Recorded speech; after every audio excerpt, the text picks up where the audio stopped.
Спалось после вчерашних приключений, конечно, хорошо. Так хорошо, что проспали мы часов до 9. Утром приходится делать рутинные дела. Умыться, приготовить завтрак и, конечно, собрать и упаковать все вещи и все снаряжение.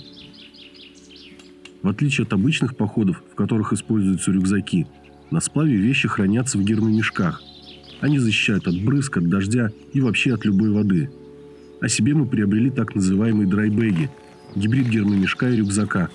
Проще говоря, это гермомешок с лямками, который удобно переносить на плечах. Эта полезная функция нам даже пригодилась на этом сплаве, когда пришлось обносить один участок. Чуть позже вы и сами все это увидите. Снова выдвигаемся в путь. Сегодня не будем, как вчера, геройствовать. Пройдем сколько пройдем. По такой реке, по спокойной. Большие километражи делать слишком тяжело. Тем более с непривычки. Сейчас нас ждет прямо вот здесь, вот неподалеку, Родинский перебор. Четко пока идем. Хорошо. В кои-то веки нормальное течение и камни не торчат. Да, вот такие. После Родинского переката и камня Максимовского начинаются длительные плесы, лишь изредка прерываемые совсем слабенькими перекатами. Можно сказать, что этот день мы снова провели на веслах. Во время кратковременных остановок на отдых на какой-нибудь из стоянок мы погружались в летнее пестрое цветочное разнообразие. Все луговые травы расцвели в одно время и притягивали такое же количество опыляющих их насекомых.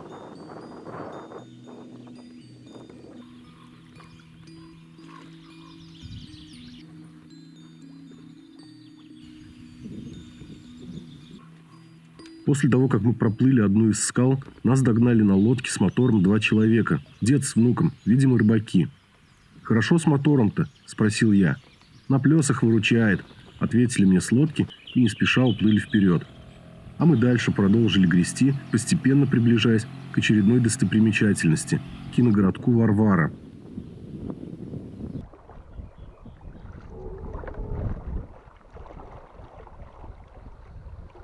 Ветер даже на перекатах не дает разогнаться.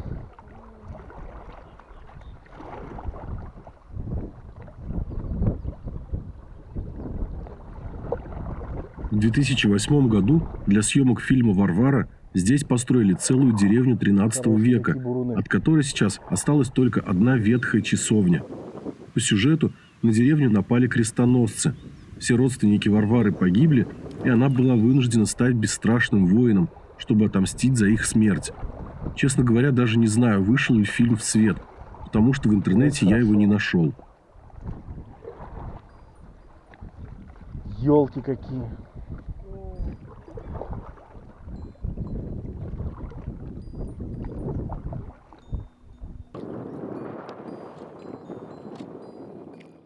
После пары поворотов река привела нас еще к одному достаточно крупному населенному пункту. Подходим к селу Чусовое. Вот показался уже камень Гордым на его окраине. Камень Гордым плавно переходит в скалу с 2 названиями. Более современное – Корабли, но в селе Чусовом ее знают по названию Коньи уши. А мы сделали остановку возле камня Шайтан. Это уже 2-й Шайтан на нашем пути. С его вершины открывается прекрасная панорама на окрестности. Видна скала Коньи уши, которую мы только что проплывали, и правобережная часть Чусового. Пешком в нее попадают по подвесному мосту, а технике приходится пересекать реку вброд. На горизонте хорошо виден хребет гора Малиновая, расположенный у границ Висимского биосферного заповедника, а немного ниже по течению скала с жутким названием Камень Могильный. Его так назвали из-за кладбища, находящегося практически на вершине скалы. Рядом с камнем Шайтан находится так называемая аллея славы Чусовой. На ней установлены памятники людям, прославившим Чусовую. Это и Ермак, и Родрик Импи Мерчисон. Вообще у села Чусового достаточно богатая история, но уместить ее в формат небольшого фильма сложно. Кстати, оказалось, что по подвесному мосту можно не только пешком попасть на другой берег. Но у меня есть предположение, что это довольно небезопасно. Хотя, пожалуй, для такой машинки небезопасным был бы и брод. Встречный сильный ветер опять поднялся. Вообще не перегрести. Практически на одном месте стоим. Чуть ли не задом наперед едем. Сейчас немножко переждем его и дальше в путь. Но коварный ветер не хотел утихать ни в какую, а мы не могли долго ждать. Село Чусовое – это последний крупный населенный пункт на нашем пути. Дальше будут только небольшие деревни и поселки, да и то не часто. В некоторых из них даже нет магазинов, а сотовая связь представлена не всеми операторами. Но это, на мой взгляд, даже лучше, когда в путешествии ты немного изолирован от большой земли. Не теряется атмосфера дикой природы и уединения. Смартфон в основном служит навигатором, электронной книгой и изредка фотоаппаратом. А родственники предупреждены о том, что мы будем большую часть путешествия без связи.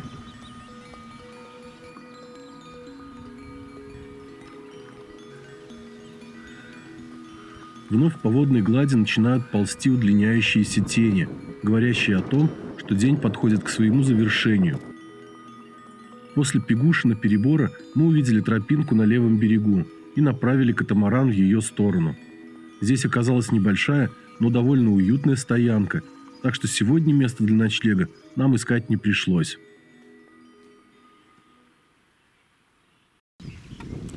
Отправляемся дальше. Сейчас у нас через несколько километров будет село Мартьяново. После него много километров, никаких населенных пунктов не будет.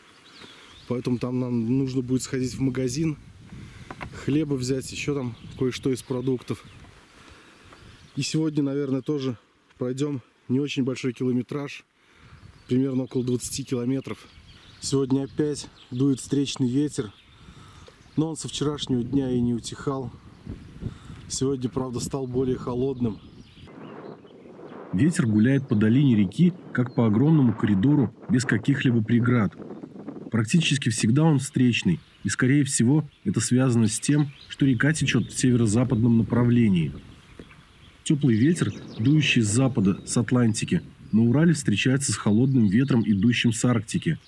Смешение теплого и холодного ветров весной и летом вызывает неустойчивую погоду, которой славится Средний Урал.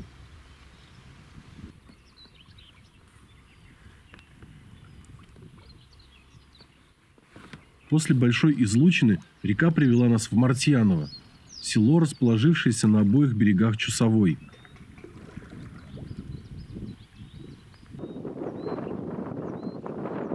Село это маленькое, постоянных жителей совсем немного, и даже автобусы сюда не ходят. Благо, что есть один магазин с названием «Василек». Пополнив в нем свои запасы и немного отдохнув, мы отправились дальше. После села река вновь делает большую 5-километровую петлю.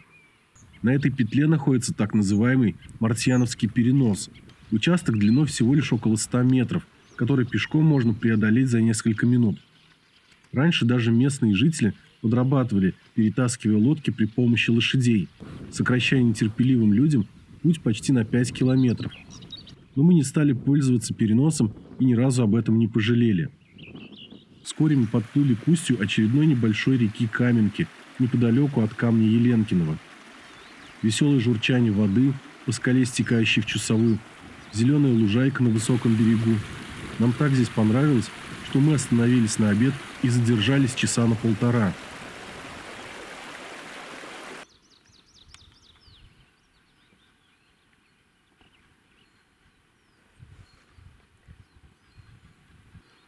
Впервые за 2 дня после обеда такой штиль полный.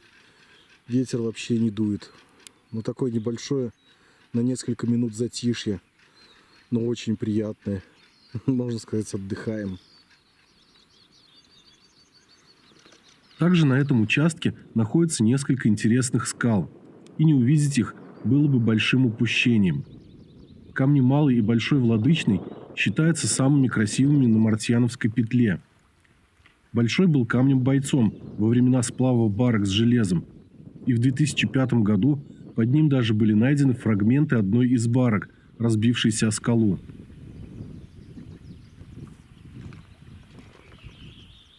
Вскоре петля начала заканчиваться, и за скалой Баба-Яга на правом берегу к воде выходит тропа Мартьяновского переноса.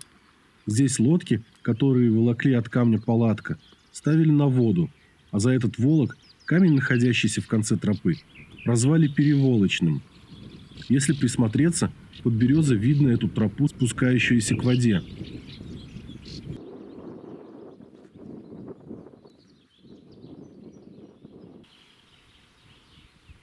Стена камня переволочного протянулась на 300 метров вдоль реки, а в высоту он достигает 45 метров.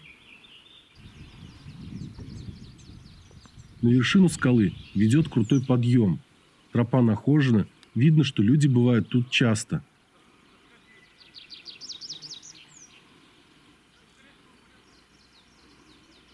С вершины видно окраину села Мартьяново, его просторные зеленые покосы, а внизу изгиб Чусовой с ее мутной водой.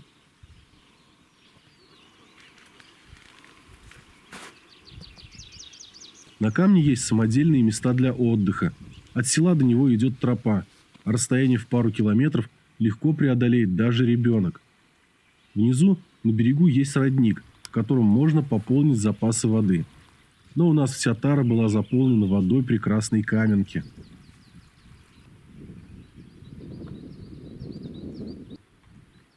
Как я уже говорил, после Мартьянова начинаются более дикие места, и населенные пункты теперь будут встречаться значительно реже.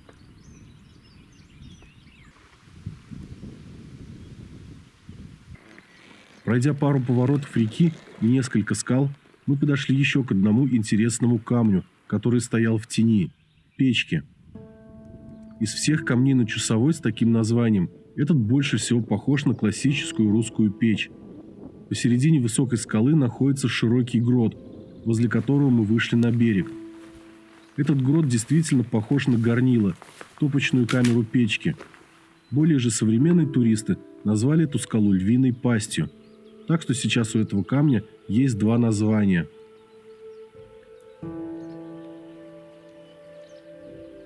Возле камня присадного мы хотели остановиться на ночлег, но нам показалось, что та стоянка была заброшена. Примерно через 1,5 километра от камня Печка на правом берегу показался еще один интересный камень – пещерный. В этом камне, в 20 метрах над водой, находится пещера Два Грота.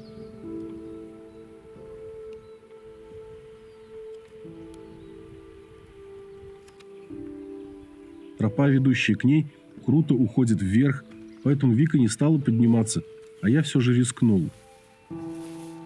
Пещера небольшая, общая длина всех ходов около 25 метров. Внутри много птичьих перьев, вероятно, многочисленные коршуны приносят сюда свою добычу.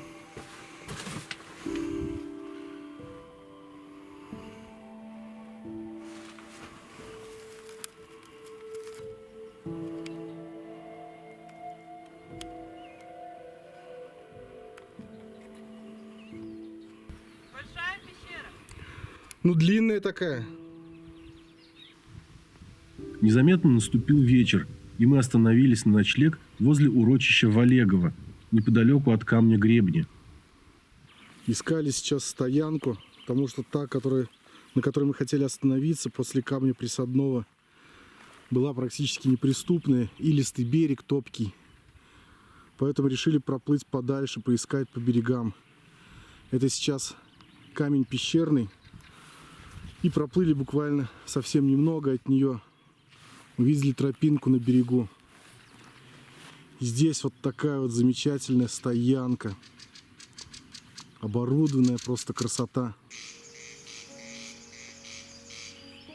Еще один летний день подошел к концу. Поляна, на которой раньше была деревня Валегово, утопала в золотых лучах солнца. Неподалеку струился небольшой перекат, и мы, немного уставшие, отправились спать.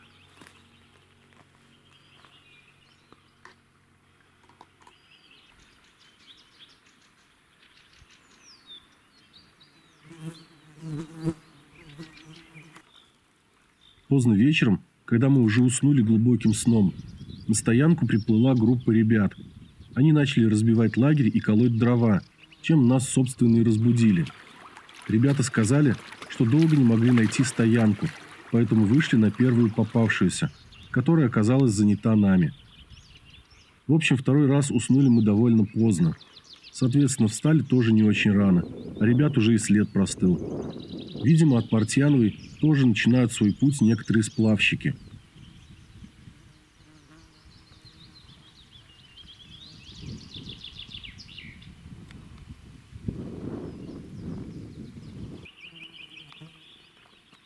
После камня Лысан нас ждал хороший быстрый перекат, которому мы очень обрадовались.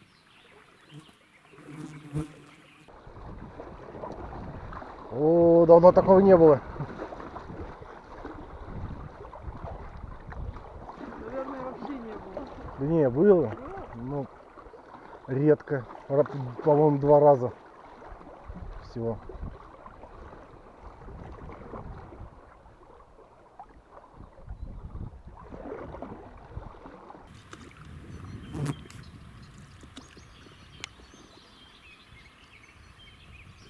Чем выше поднималось солнце, тем сильнее оно жгло наши плечи, и тем приятнее было останавливаться на отдых на тенистых стоянках.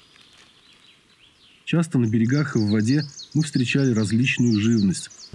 Вот, например, коршун чем-то занят на илистом берегу. Вскоре показался камень высокий. Его название говорит само за себя. Высота камня достигает 55 метров. Река возле скалы делает крутой поворот, и раньше из-за этого барки часто налетали на нее.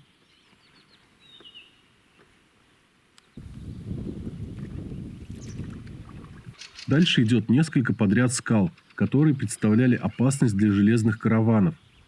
Какие-то из них взрывали, чтобы немного сгладить острые выступы.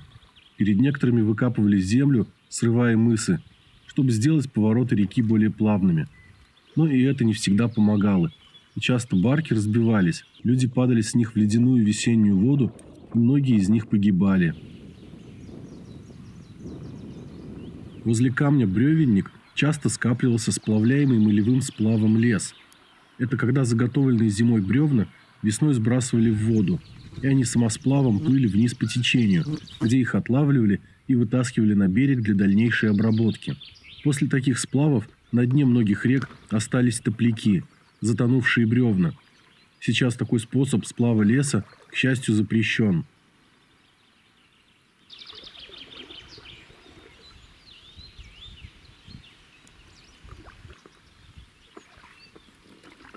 Вскоре мы догнали ребят, которые ночью нас разбудили. Судя по всему, они останавливались на обед, поэтому мы и смогли их догнать. Нас они ждать не стали, освободив место, чтобы и мы, в свою очередь, могли здесь пообедать. В это время мимо проплывал и турист на Покрафте. Я как раз задумывался над приобретением этого легкого плавсредства, так что мы немного поговорили о нем, и я задал интересующие меня вопросы. Так незаметно мы подошли к урочищу Илим. Здесь в Чусовую впадает одноименная река, а у подножия камня Илимского даже сохранилась старинная каменная пристань. Село Илим было достаточно крупное. Здесь строились барки, которые ценились за их крепость, поскольку они были изготовлены из качественной древесины. Никакой продукции с Илимской пристани не отправлялось, только пустые барки. Они шли вниз по течению на 120 километров до Ослянской пристани, а там уже их загружали и отправляли дальше. Сейчас урочище Илим, судя по всему, используется под покосы.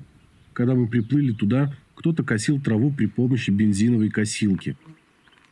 Как и множество других подобных урочищ, Илим представляет собой большой пустырь, поросший травой. Тут есть небольшая часовня с позолоченным куполом, несколько стендов с информацией и историей села. По территории разбросано несколько крестов, то ли надгробных, то ли просто памятных. Нагулявшись по Илиму и проникнувшись историей этого места, мы отправились дальше.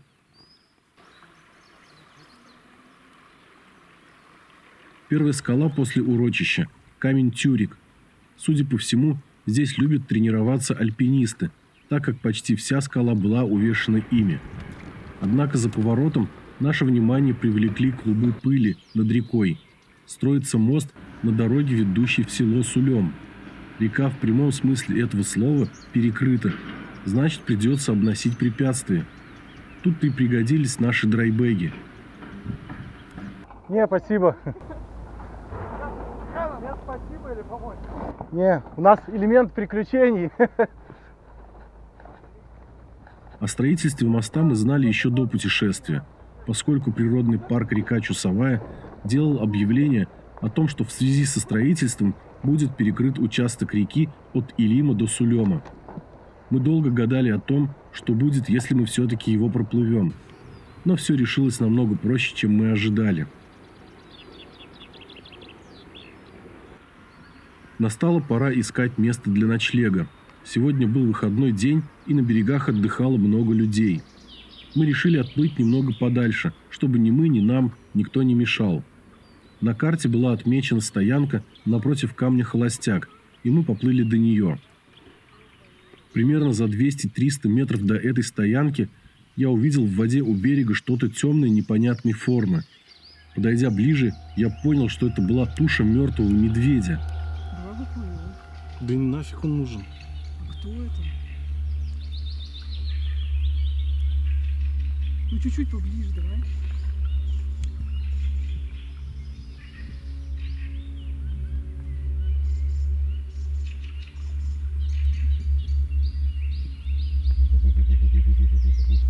Хоть мы и не суеверные, но все равно какой-то страх вылез наружу из глубин подсознания. Весь вечер нас одолевали нехорошие мысли, а сон в эту ночь был чутким и тревожным.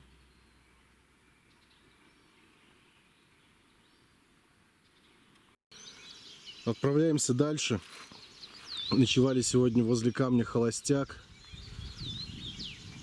Дальше там виден камень Песьянов.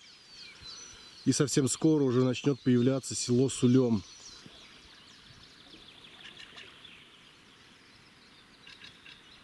Перед тем, как попасть в Сулем, нам предстояло пройти большой плес. Руки уже привыкли к постоянной работе, так что через минут 40 вдалеке стали показываться первые дома. Село Сулем расположилось на обоих берегах реки, но соединяющего их моста здесь нет, так что жителям приходится пользоваться при необходимости бродом или лодками. Мы остановились на правом берегу. На нем было больше домов, будет и магазин, решил я, и отправился на его поиски. Пройдя несколько сотен метров, я встретил местных жителей, которые сказали, что магазина здесь давно нет, и я ни с чем вернулся обратно к катамарану. Проплывая вдоль села, можно увидеть небольшую постройку с надписью «Магазин», но она закрыта на замок. Примерно посередине села, на берегу Чусовой, установлен так называемый памятник селу Сулем в виде барки, собранной из различных частей механизмов. Здесь же находится музей под открытым небом, созданный местным жителем и краеведом Павлом Гилевым в 1985 году. Музей посвящен самому селу, реке Чусовой, железным караванам и, конечно же, людям, чьи имена прошли сквозь века до нас. Тут можно посмотреть и прикоснуться к лотам, металлическим приспособлениям, заменявшим на барках якоря. Чтобы замедлить ход барки, эти лоты, привязанные веревками, выбрасывали за борт, а они своими выступами цеплялись за каменистое дно.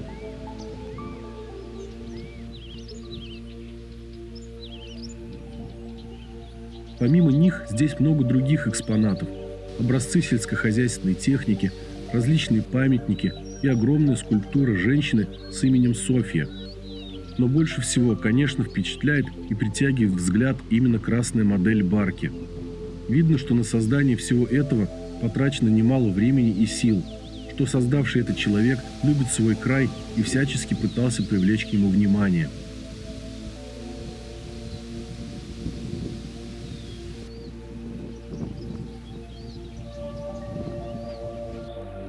Чусовая в селе Сулем довольно мелкая, и в воде растет очень много водорослей.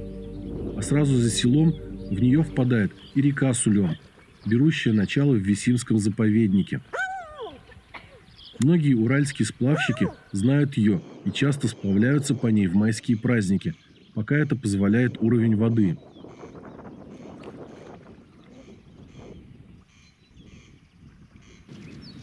Примерно через 3 километра после устья Сулема в русле Часовой расположился остров Паклин и на левом берегу камень с таким же названием.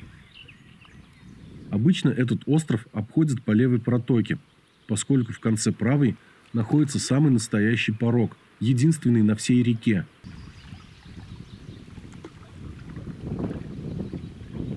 Сейчас это просто разбросанные по руслу камни, а в высокую воду они могут представлять опасность, и об их острые края легко можно повредить плавсредство.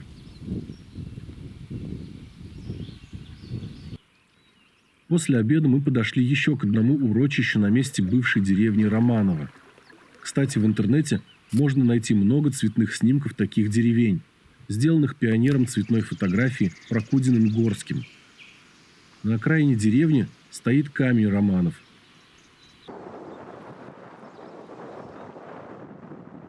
Проплывая мимо камня Романовского, увидели табличку, прикрепленную к дереву. Сначала думали, что это реклама, потом увидели, что это обозначен родник Романовский. Решили остановиться. Такой вот небольшой родничок.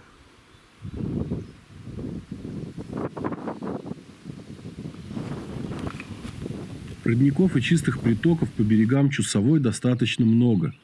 Мы стараемся пополнять запасы воды в каждом из них, чтобы вся тара всегда была заполнена. Остановившись в очередной раз на отдых, мы обратили внимание на большое количество различных моллюсков в воде. Они грелись на солнце, и нам даже удалось понаблюдать за тем, как ходит беззубка при помощи своей ноги. Здесь же на берегу было очень много их пустых раковин. Видимо, кто-то частенько приходит сюда, чтобы полакомиться этим деликатесом.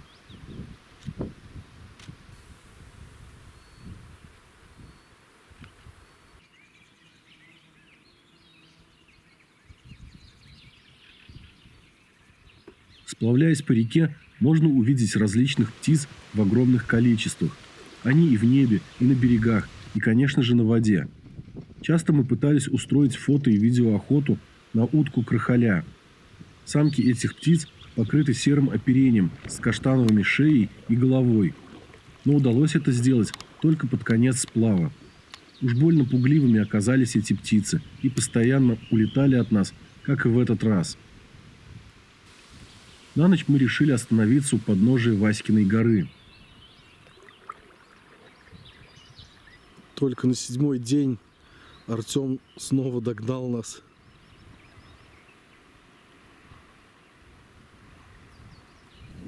Немного пообщавшись, Артем уплыл дальше, а мы принялись разбивать лагерь.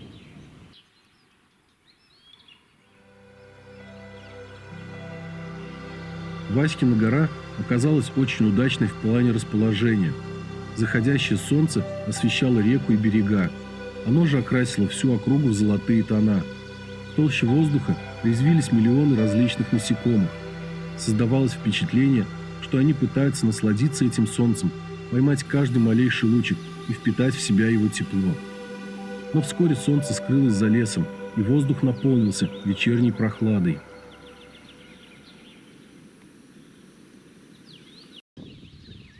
Васькина гора находится в 4-5 километрах от деревни Усть-Утка. Стартовали сегодня мы примерно в 10:30, так что к полудню уже подошли к деревне. Перед ней на правом берегу стоит еще один камень могильный, получивший свое название по той же причине, что и первый. Усть-Утка расположилась на большой излучине Чусовой, поэтому при подходе к ней по реке она кажется меньше, чем есть на самом деле. В первую очередь в деревне я побежал искать магазин, попутно любуясь красивыми домами и постройками, которые вполне могут сойти за достопримечательности. Отмеченный у меня в навигаторе магазин оказался давно закрыт, но местные жители любезно мне подсказали, как найти работающий, где я и закупился хлебом и различными вкусностями. Первая достопримечательность Усть-Утки – это расположенный на берегу Чусовой под открытым небом музей, посвященный поэту Сергею Есенину. Его создал местный житель Тимофей Кожевников, сильно любивший его творчество. Здесь раскинулся самый настоящий сад камней, а на каждом из них выгравированы стихи, в том числе посвященные Есенину, и различные рисунки.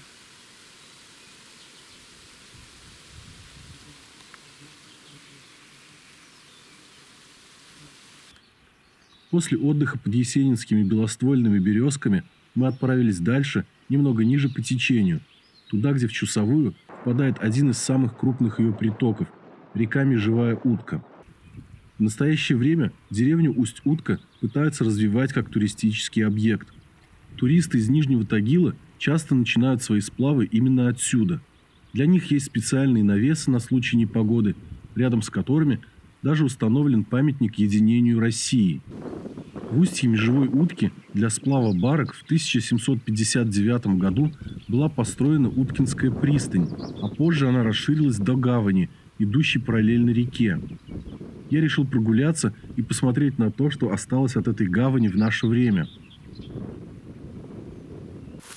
Сейчас эта местность заросла травой и частично заболочена, но остатки пристани хорошо просматриваются до сих пор. Система земляных валов, служившая резервуарами, по весне заполнялась водой. Загруженные барки выпускали из них при помощи шлюзов, и продукция уральских заводов отправлялась вниз по течению Чусовой.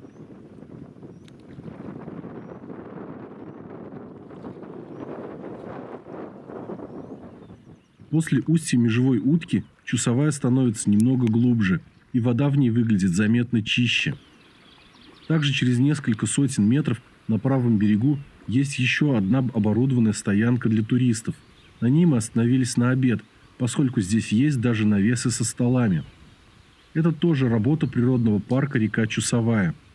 Здесь также есть стенды, которые позволяют узнать интересную информацию о флоре и фауне реки и расскажут о достопримечательностях, которые встретятся на пути. На этой стоянке нас обогнала группа туристов, стартовавшая от Усть-Утки.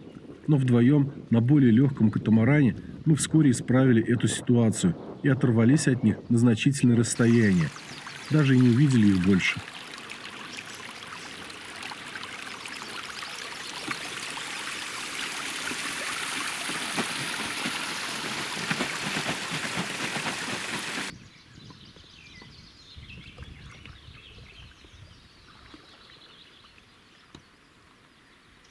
Через некоторое время мы приплыли к следующей деревне. Прямо с реки на въезде в нее видна стела с изображением лося и названием «Хоренки». Всем, кто сплавлялся по этому участку Чусовой, известен памятник Акинфию Демидову, установленный на острове. На нем написано, что памятник поставили благодарные потомки. Памятник большой, красивый. От деревни к нему перекинут железный мост. Но мост этот закрыт на замок, видимо, от неблагодарных потомков. Также на правом берегу раскинулась территория то ли какого-то особняка, то ли базы отдыха. Но меня терзают сомнения, что вряд ли это база отдыха, а скорее частные владения.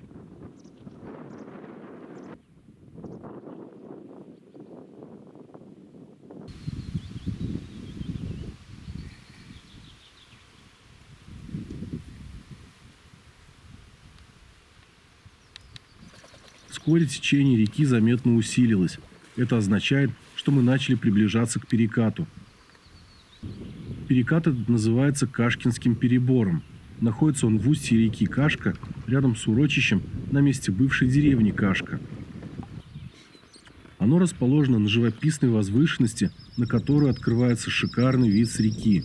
А на самом перекате хорошо заметен перепад уровня воды.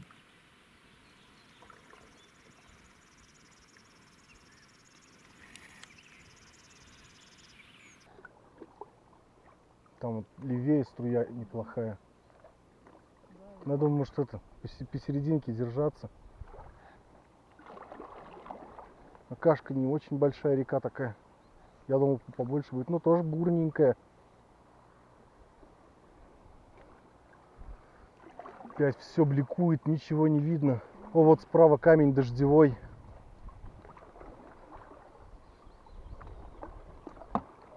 Ничего не видно вообще. Надо было левее брать. Пойдем туда вот. Ширками. Да, мелочь. И неприятно.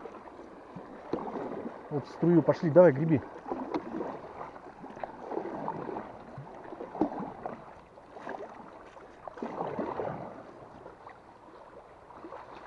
Ну, более-менее вроде бы прошли. В камне дождевом находится пещера, правда ее почти не видно с реки. В этой пещере было обнаружено широко известное захоронение убитых шамана и его помощницы, или жены. В урочище Кашка напротив камня сейчас стоит деревянный идол, возможно, символизирующий шамана. Ближе к вечеру погода немного испортилась. На самом подходе к камню омутному, у которого мы запланировали ночевку сегодняшнюю, нас застигла гроза. Шел дождь сильный, с громом и молнией.